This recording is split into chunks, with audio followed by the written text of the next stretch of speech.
Hey Pablo, thanks for posting your question here on the group so everybody can get a benefit from it. I'm going to go ahead and try to answer this for you. I have a question I'm going to read and then answer. It makes it easier for me.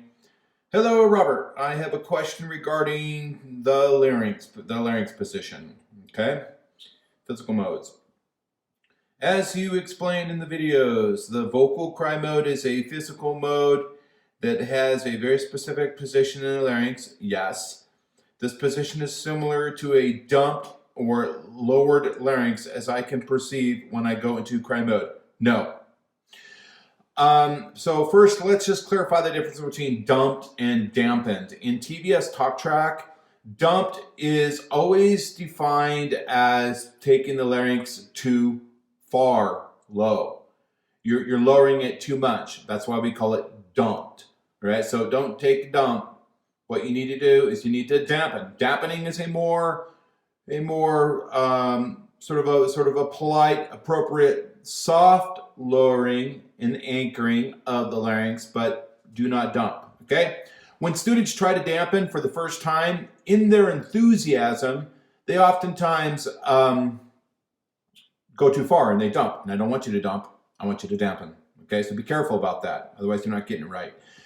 And the vocal cry mode can have a dampened, slightly lowered larynx or not. It's a choice that you have, and I'm going to get more into that here in a second. Dumping the larynx is also used in other exercises, you say. No, it isn't. Not unless I'm making a demonstration to tell you what not to do. Again, we don't want to dump, we want to dampen. You continue. I can maintain a dumped larynx when I do onsets in the chest voice, but as I go higher in frequency, my larynx tends to go higher too. That's perfectly normal. As we ascend in frequency on the sirens, it's perfectly normal for beginners for the larynx to sort of jack up and want to sort of get a little bit more into a higher position. That's a normal thing. And although I wouldn't say that it's preferred, it's also not something to be overly concerned about. A high larynx position is okay. It changes the sound color. It changes your ability to move and your agility, but it isn't harmful. And sometimes a high larynx position works great if you're belting or singing something more aggressive, like some sort of rock or metal. But even then, with rock and metal and other more aggressive genres, in my opinion, you still would prefer to not have a jacked up high larynx. You want to dampen the larynx. But your observation that the larynx seems to sort of pull higher as you go higher is a good observation. And yes, be careful about that. And just a simple fact of being aware of that, now that I've told you in this video, is all you need probably to get a little bit better at not letting that happen. I remember that in one of you continue. I remember that in one of your videos you say that speech singing is not efficient because it requires a neutral larynx and the larynx should be positive and you want to go up and down, etc., etc.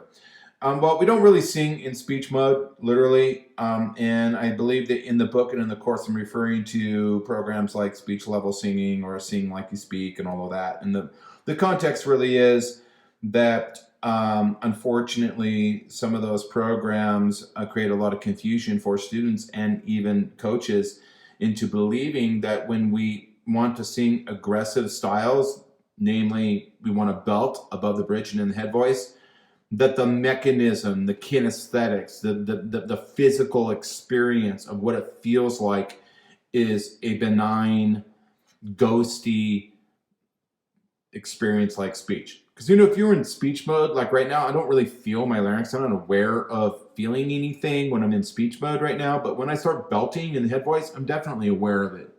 I feel something. I feel an anchorage as I engage cry mode. And if I'm dampening my larynx, I feel, again, another sort of an anchorage, sort of an anchoring or a little contraction feeling. And if you're belting well, you can even feel some intrinsic anchoring in and around the mechanism that helps you build your close quotient and get more connectivity. It's a very physical process to belt, and that's sort of the problems with speech level singing. It's one of the problems is that they, in general terms, there are exceptions, but in general terms, you will find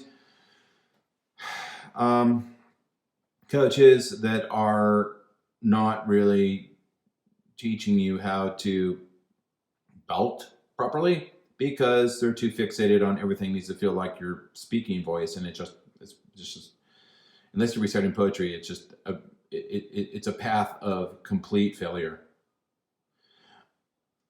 All right, you continue on. Finally, your question.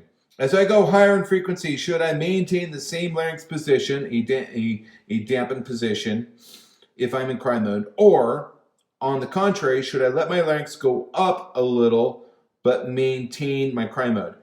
The answer is that you don't have to make a choice. It's not dampen or cry mode. You see, you're confused. You're concluding that cry mode means that you can't put your larynx down. And you are confused because you think that you have to make a choice. Either I'm going to dampen my larynx or I'm going to engage cry mode. And you're wrong. You need to understand that you can do both. You can dampen your larynx and engage cry mode at the same time. And in fact, that's best practice. That's probably what you want to do. In fact, you can dampen your larynx, engage cry mode, and also engage vocal distortion all at the same time. Okay? So this is at the heart of your confusion, at the heart of your question. The confusion in your question is that you think you have to make a choice between the two. Now you realize you don't. So when you're training, you want to anchor and get good dampening, yes, and you for sure need to cry and do both. You need to do both. Now, how do you know if you're doing both? How do you know if it's engaged properly? Take a lesson. Train with me or another certified instructor, and we will ensure that what you're doing is both. Okay? And that's one of those questions that really can't be perfectly answered in a Facebook post. At some point, you have to get in front of professional ears. You go on. I can do an onset with a dampened larynx position and cry mode up to a G3, but it's really hard for me to maintain the same lowered larynx position on an A4. Yes, it is. Everything's harder as you go higher in frequency. Larynx dampening, cry mode, modifying vowels, adjusting the embouchure, removing fear and self-consciousness in your singing, everything. The entire phonation package, all the elements in the phonation package get more complicated, a little bit more tricky, a little bit more demanding, more challenging as we go higher in frequency. Okay? That's the nature of singing. But that doesn't mean you can't do it. Just because it's more difficult, that's the conclusion wouldn't be that you're doing something wrong or that you can't. It just means you need to practice and get stronger. And you go on. Let's see here. Also, I would like to know when are the cases in which the larynx can go up, because I just not understand this particular point. Could you clarify please? The larynx can go up anytime you want it to go up. Although it's not a preference over a dampened larynx position that gives you a little bit more amplified, warmer harmonics, and you get more physical anchoring, more stability when you dampen. You can sing with a high larynx sometimes. I do from time to time. It's okay. And the decision to let the larynx sort of pop up a little bit, kind of pull up a little bit, or dampen, mostly, in my opinion, is on two things. Number one, it's a creative decision.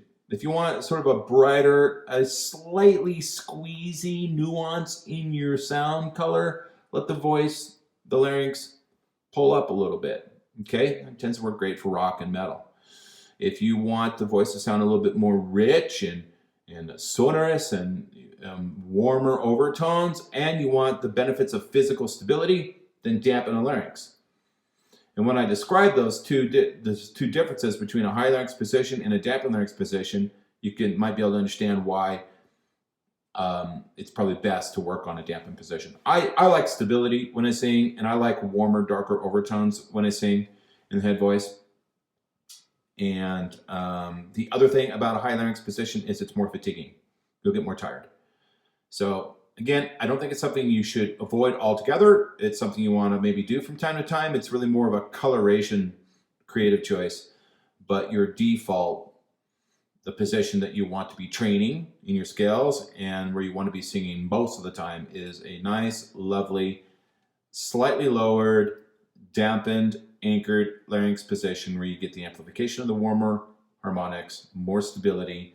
And by the way, while you're doing that, you're also simultaneously at the same time engaging cry mode. You don't have to make a choice between the two. All right, hope that's helpful for you. And if you really want to nail it and ensure that you're doing it properly and get these questions and these motor skills behind you forever, get in front of me on a private lesson. All right, good question. Take care.